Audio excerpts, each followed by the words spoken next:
Hi guys, welcome to my channel Harsha Ubuntu Talks. Friends, ఈరోజు మీకు నేను interesting topic అయితే తీసుకొచ్చాను ఫ్రెండ్స్. అదేంటంటే ఉబుంటు సిస్టమ్ సాఫ్ట్వేర్లో బూటబుల్ పెన్ డ్రైవ్ని ఎలా క్రియేట్ చేయాలో చూద్దాం ఫ్రెండ్స్. బూటబుల్ పెన్ డ్రైవ్ అంటే ఏం లేదు ఫ్రెండ్స్. బూటబుల్ పెన్ డ్రైవ్ అంటే ఐఎస్ఓ ఫైల్ అంటే ఓఎస్ ఫైల్ ఉంటుంది కదా ఫ్రెండ్స్. ఆ ఫైల్ని దాంట్లో స్టోర్ చేసుకొని మళ్ళీ మన సిస్టంలోకి బూట్ చేసుకోవడం కోసం, ఇన్స్టాల్ చేసుకోవడం కోసం బూటబుల్ పెన్ డ్రైవ్ అయితే యూజ్ చేస్తాం ఫ్రెండ్స్ ఇంకా ఆలస్యం చేయకుండా వీడియోలోకి అయితే ఎంటర్ అయిపోదాం ఫ్రెండ్స్. మీరు కానీ నా ఛానల్ ఫస్ట్ టైం విజిట్ చేస్తున్నట్లయితే కింద ఉన్నటువంటి ఎర్ర కలర్ సబ్స్క్రైబ్ బటన్ పైన క్లిక్ చేసి అలాగే పక్కన ఉన్నటువంటి బెల్ ఐకాన్ పైన క్లిక్ చేయండి ఫ్రెండ్స్. ఎందుకంటే నేను చేసే ప్రతి వీడియో మీకు నోటిఫికేషన్ ద్వారా వస్తుంది ఫ్రెండ్స్.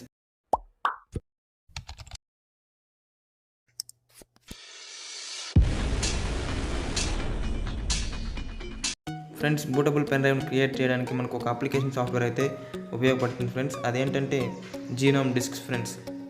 దాన్ని ఇన్స్టాల్ చేసుకోవడం కోసం Ctrl+Alt+T టెర్మినల్ ఓపెన్ చేయండి ఫ్రెండ్స్. టెర్మినల్ ఓపెన్ చేయగానే sudo apt-get install disk-utility అని నొక్కండి ఫ్రెండ్స్. ఆ కమాండ్ టైప్ చేయగానే మీ పాస్వర్డ్ ఎంటర్ చేయండి ఫ్రెండ్స్. పాస్వర్డ్ ఎంటర్ చేయగానే మనకు ఒక అప్లికేషన్ అయితే ఇన్స్టాల్ అవుతుంది. నా దగ్గర ఆల్రెడీ అయితే ఇన్స్టాల్లో ఉంది friends. gnome-disk-utility is already the newest version in Ubuntu 3.361 అనేది నాకైతే చూపిస్తుంది కదా ఫ్రెండ్స్. ఆల్రెడీ నా దగ్గర అయితే ఆ అప్లికేషన్ అయితే ఉంది ఫ్రెండ్స్. సో అప్లికేషన్ అయితే ఓపెన్ చేద్దాం ఫ్రెండ్స్. disk ఉంది కదా ఫ్రెండ్స్. డిస్క్ అనే అప్లికేషన్ సాఫ్ట్వేర్ని ఓపెన్ చేయండి ఫ్రెండ్స్. ఓపెన్ చేయగానే మనం ఇప్పుడు పెన్ డ్రైవ్ని అయితే మనం ఇన్సర్ట్ చేయాల్సి ఉంటుంది ఫ్రెండ్స్. ఇన్సర్ట్ చేయగానే వచ్చింది కదా ఫ్రెండ్స్ 31 GB HP. నా దగ్గర ఉన్నటువంటి HP పెన్ డ్రైవ్ అయితే ఇక్కడ మాకు చూపిస్తుంది ఫ్రెండ్స్. అలాగే మీ హార్డ్ డిస్క్ అనేది పైన చూపిస్తూ ఉంటుంది ఫ్రెండ్స్. ఈ పెన్ డ్రైవ్లో ఎటువంటి ఇంపార్టెంట్ డేటా ఉన్నా మీరు కాపీ చేసుకోండి ఫ్రెండ్స్. వేరే దాంట్లోకి కాపీ చేసుకొని దాంట్లో ఉండే డేటా మొత్తం క్లియర్ చేసాను ఫ్రెండ్స్. ఇప్పుడు మనం బూటబుల్ పెన్ డ్రైవ్ క్రియేట్ చేయడానికి కార్నర్లో ఉన్నటువంటి 3 డాట్స్ ఉంటుంది కదా ఫ్రెండ్స్. పైన థర్డ్ ఆప్షన్ 3 డాట్స్ ఉన్నాయి కదా ఫ్రెండ్స్. దానిపైన క్లిక్ చేయండి ఫ్రెండ్స్. ఫస్ట్ అక్కడ క్లిక్ చేయగానే మనకు third option restore disk image అని ఉంది కదా ఫ్రెండ్స్. రీస్టోర్ డిస్క్ ఇమేజ్ దానిపైన క్లిక్ చేయండి ఫ్రెండ్స్.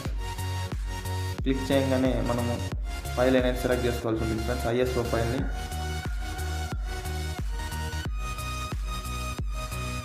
నా దగ్గర ఉన్నటువంటి Ubuntu 18.04 ఐఎస్ఓ ఫైల్ని అయితే నేను ఇప్పుడు బూట్ చేసి చూపిస్తాను ఫ్రెండ్స్. దానిపైన క్లిక్ చేసి ఓపెన్ అనే బటన్ పైన క్లిక్ చేశాను ఫ్రెండ్స్. క్లిక్ చేయగానే కింద స్టార్ట్ రీస్టోరింగ్ అని ఉంటుంది కదా ఫ్రెండ్స్. క్లిక్ చేశాను ఫ్రెండ్స్. క్లిక్ చేయగానే మళ్ళీ రీస్టోర్ అని నొక్కాను ఫ్రెండ్స్. పాస్వర్డ్ అనేది అడుగుతుంది ఫ్రెండ్స్. మీ సిస్టమ్ యొక్క పాస్వర్డ్ ఎంటర్ చేశాను ఫ్రెండ్స్. ఎంటర్ చేసి అథెంటికేట్ అని ఇచ్చాను ఫ్రెండ్స్. చూస్తున్నారు ఫ్రెండ్స్ అక్కడ టైం అయితే తీసుకుంటుంది. ఒక 2 to 4 minutes అయితే తీసుకుంటుంది ఫ్రెండ్స్. ఆ ఐఎస్ఓ ఫైల్ యొక్క సైజుని బట్టి టైం లిమిట్ అనేది ఉంటుంది ఫ్రెండ్స్. అంతే ఫ్రెండ్స్, ఇలా మనం బూటబుల్ పెన్ డ్రైవ్ని Ubuntu సాఫ్ట్వేర్లో ఈజీగా అయితే క్రియేట్ చేసుకోవచ్చు ఫ్రెండ్స్. ఓన్లీ ఒక అప్లికేషన్ ఉంటే చాలు ఫ్రెండ్స్. మనం ఈజీగా బూటబుల్ పెన్ డ్రైవ్ని అయితే క్రియేట్ చేసుకోవచ్చు ఫ్రెండ్స్. క్రియేట్ చేసుకున్న బూటబుల్ పెన్ డ్రైవ్ యూజ్ చేసి అందులో ఉన్న ఒక ఐఎస్ఓ ఫైల్ ఓఎస్ని ఈజీగా ఇన్స్టాల్ అయితే చేసుకోవచ్చు ఫ్రెండ్స్. రీస్టోరింగ్ డిస్క్ ఇమేజ్ అయినాక మనకి ఇలా అయితే ఓపెన్ అవుతుంది ఫ్రెండ్స్. కింద మీరు పార్టీషన్ టైప్ అయితే చూసుకోండి ఫ్రెండ్స్. బూటబుల్ ఉండాలి. కింద చూస్తున్నట్టే పార్టీషన్ టైప్ బూటబుల్ అని ఉంది ఫ్రెండ్స్. వీడియో అయితే కంప్లీట్ అయిపోయింది ఫ్రెండ్స్. ఈ వీడియో కనుక మీకు నచ్చినట్లయితే లైక్ చేయండి, షేర్ చేయండి, కామెంట్ చేయండి ఫ్రెండ్స్. అలాగే కింద ఉన్నటువంటి ఎర్ర కలర్ సబ్స్క్రైబ్ బటన్ పైన క్లిక్ చేసి పక్కన ఉన్నటువంటి బెల్ ఐకాన్ పైన క్లిక్ చేయండి ఫ్రెండ్స్. ఎందుకంటే నేను చేసే ప్రతి వీడియో మీకు మిస్ కాకుండా ఉండడానికి ఫ్రెండ్స్.